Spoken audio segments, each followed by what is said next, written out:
सैनिक आए हैं, नई रोशनी लाए हैं, पूर्व सैनिक आए हैं, नई रोशनी लाए हैं। पूर्व सैनिक की क्या पहचान, सेवा, साहस और सम्मान, पूर्व सैनिक की क्या पहचान, सेवा, साहस और सम्मान। पूर्व सैनिक जिंदाबाद, जिंदाबाद जिंदाबाद, पूर्व सैनिक जिंदाबाद, जिंदाबाद जिंदाबाद, पूर्व सैनिक जिंदाबाद। जिंदाबाद जिंदाबाद। आवाज दो, हम एक हैं, आवाज दो, हम एक हैं। हमारी मांगे पूरी हो, चाहे जो मजबूरी हो, हमारी मांगे पूरी हो, चाहे जो मजबूरी हो, हमारी मांगे पूरी हो। चाहे जो मजबूरी हो। ऑन आरओपी लेके रहेंगे, लेके रहेंगे, लेके रहेंगे, ऑन आरओपी 2 लेके रहेंगे, लेके रहेंगे, लेके रहेंगे, 1 लाख 1 पेंशन लेके रहेंगे। लेके रहेंगे, लेके रहेंगे। पूर्व सैनिक जिंदाबाद। जिंदाबाद जिंदाबाद। आपको ये वीडियो अच्छा लगेगा, लाइक करना है, सब्सक्राइब करना है, शेयर करना है, बेल आइकन को जरूर दबाना है। और ये खास तौर फौजियों के लिए,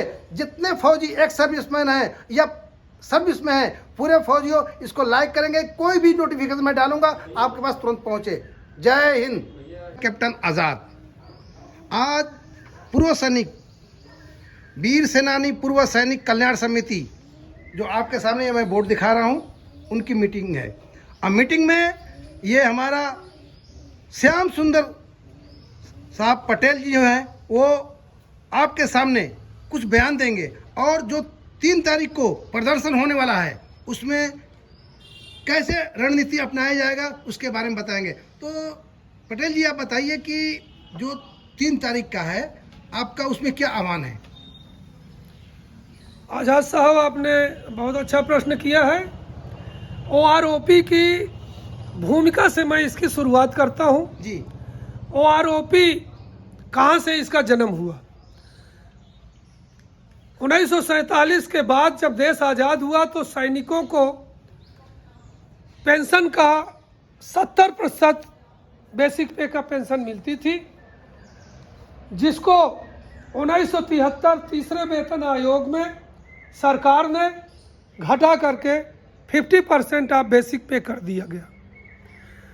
उस समय हम लोगों को पेंशन क्या, सर्विस में वेतन भी सिविलियन के कंपैरिजन में कम दिया जाता था, जिसके वजह से सरकार ने थोड़ा सा वेतन तो बढ़ाया लेकिन पेंशन घटा करके 50% कर दिया। तभी से लोगों में ये एक सुगबुगाहट चलती रही कि हमें पुनः 70% बेसिक पे का पेंशन दिया जाए, जिस पर सरकार ने यह निर्णय लिया कि जो पुराने पेंशनर हैं पूर्व सैनिक, वो 2005 तक के 2006 के वेतन आयोग में बराबर ला करके खड़ा करेंगे। इस प्रकार की एक योजना बना के ओआरओपी उसका नाम दिया। उसी ओआरओपी के तहत सरकार से बराबर हमारे पूर्व सैनिक और अधिकारी जंतर मंतर पर धरना देते हुए, तमाम मुकदमेबाजी करते हुए सुप्रीम कोर्ट से ये निर्णय मिला कि सभी को ओआरओपी मिलना चाहिए, जिसके तहत 2014 की पहली सरकार ने ओआरओपी को उस समय किसकी सरकार थी? लागू किया। उस समय मनमोहन जी की सरकार थी, तो उन्होंने लागू कर दिया। उन्होंने 2014 में इसको लागू किया। जी। लेकिन तत्काल ही चुनाव घोषित हो गए, आनन फानन में हुआ, इसलिए पूरा बजट न मिलने की वजह से वह पैसे का डिस्ट्रीब्यूशन नहीं हो सका। अंत में जब चुनाव हो गया तो भारतीय जनता पार्टी के प्रत्याशी जनरल बीके सिंह रेवाड़ी में पूर्व सैनिकों की एक बहुत बड़ी जनसभा किया, जी। जिसमें माननीय नरेंद्र मोदी जी को उस समय मुख्य अतिथि बुलाया था। जी। और उस समय ये घोषणा किया था कि अगर भारतीय जनता पार्टी की और नरेंद्र मोदी की सरकार आती है तो हम पूरे बजट के साथ 1 रैंक 1 पेंशन को लागू करेंगे और सबको इसका फायदा देंगे। ये जनरल बीके सिंह साहब ने बताया था। जनरल बीके सिंह साहब ने यह मुद्दा नरेंद्र मोदी जी के पास रखी और नरेंद्र मोदी जी ने अपने भाषण में यह बात कही थी। लाखों लाख की भीड़ थी पूर्व सैनिकों के रेवाड़ी के अंदर, 2014 की बात है। खैर, भगवान ने सुन लिया और नरेंद्र मोदी की सरकार 14 में आ गई। सरकार आने के बाद पार्लियामेंट में जब इनकी पार्लियामेंट बैठी तो सब मुद्दों के साथ साथ पूर्व सैनिकों का रैंक 1 पेंशन का मुद्दा पूरे बजट के साथ उन्होंने दे दिया और 2014 से ये लागू होकर के सबको ठीक ठाक दिया गया।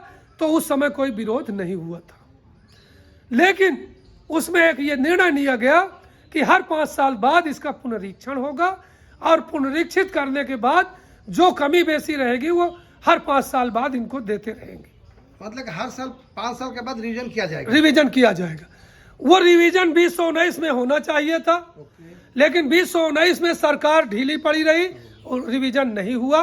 अंत में पूर्व सैनिक संगठन के लोग सुप्रीम कोर्ट गए और सुप्रीम कोर्ट से यह निर्णय निकला कि इनका पुनरीक्षित पेंशन जल्द से जल्द दे दिया जाए और यह इनकी मांग जायज है।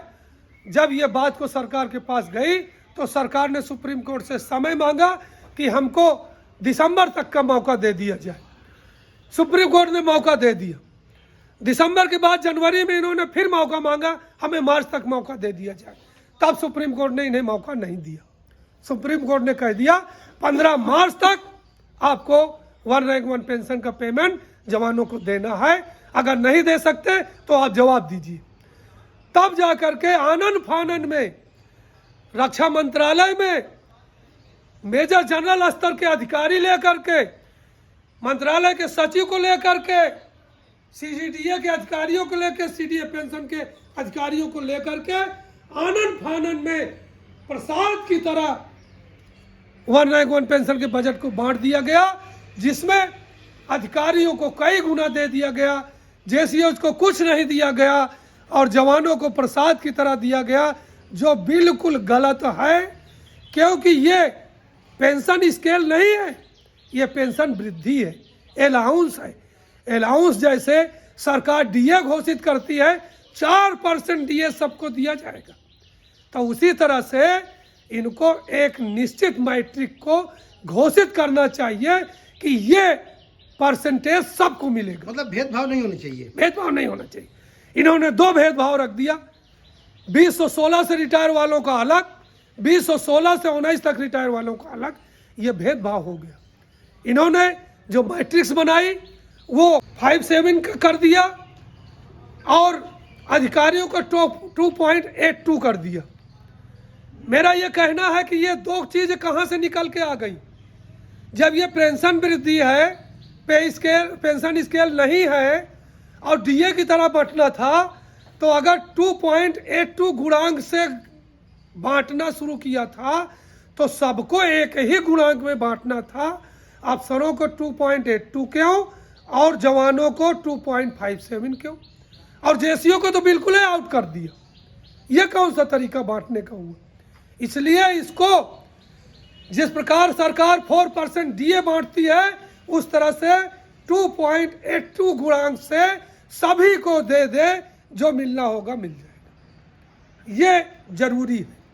तो इस तरह से OROP 2 में बहुत सारी विसंगतियां कर दी गई, जिसके बारे में हमारे जवान पूरे देश भर से हजारों हजार की संख्या में जनता मंतर में 20 फरवरी से धरना दे रहे हैं। आज 45 दिन हो गए। उसका असर तो दिख नहीं रहा, ना मीडिया में आ रहा, ना सरकार सुन रही है, तो फिर आपका धरना तो ठीक नहीं चल रहा मेरे को लग रहा। देखिए, अगर धरने में दम ना होती और मुद्दों में दम ना होती तो शायद 45 दिन तक हम टिके ना रहते। आज पूरे देश के 28 लाख हमारे पूर्व सैनिक एकजुट हैं, अपने अपने जनपदों में मीटिंग कर रहे हैं। जैसा कि जंतर मंतर में निर्णय लिया गया कि 3 अप्रैल को पूरे देश के जनपद जिलाधिकारी के पास जाकर के सारे लोग ज्ञापन देंगे। हम उसी की तैयारी में आज ये बैठक कर रहे हैं। आज उसी की तैयारी में बैठक हुआ है, तो अभी 3 तारीख का क्या आपकी तैयारी है? हमारी पूरी तैयारी है। इलाहाबाद के अंदर 35,222 भूतपूर्व सैनिक हैं। अगर उनके परिवार के 5-5 लोगों को जोड़ लें तो हम 1,75,482 मतदाता होते हैं प्रयागराज के अंदर। हम सब लोगों की, पूरे परिवार की एक ही आवाज है कि हम जंतर मंतर में बैठे लोगों का समर्थन करते हैं, उनके निर्देश का पालन करते हुए 3 अप्रैल को 11 बजे जिलाधिकारी महोदय के कार्यालय पहुंच करके पूरे प्रदर्शन के साथ अपना ज्ञापन देंगे। आज जंतर मंतर पर का कोई पॉलिटिशियन जाएगा या राजनेता जाएगा तो उसको जगह दिया जाएगा? वहाँ की जो कमेटी ने निर्णय लिया है कि किसी भी तरह का राजनीतिक बयानबाजी नहीं होगी, ना किसी राजनीतिक पार्टी को हम अपना मन साझा करेंगे। हम शांतिपूर्वक तरीके से, संवैधानिक तरीके से, एक सैनिक होने के नाते अनुशासित होकर के हम धरना प्रदर्शन करके अपनी बात माननीय प्रधानमंत्री, रक्षा मंत्री, राष्ट्रपति महोदय, वित्त मंत्रालय सभी जगह अपना ज्ञापन दे करके अपनी बात को रखेंगे।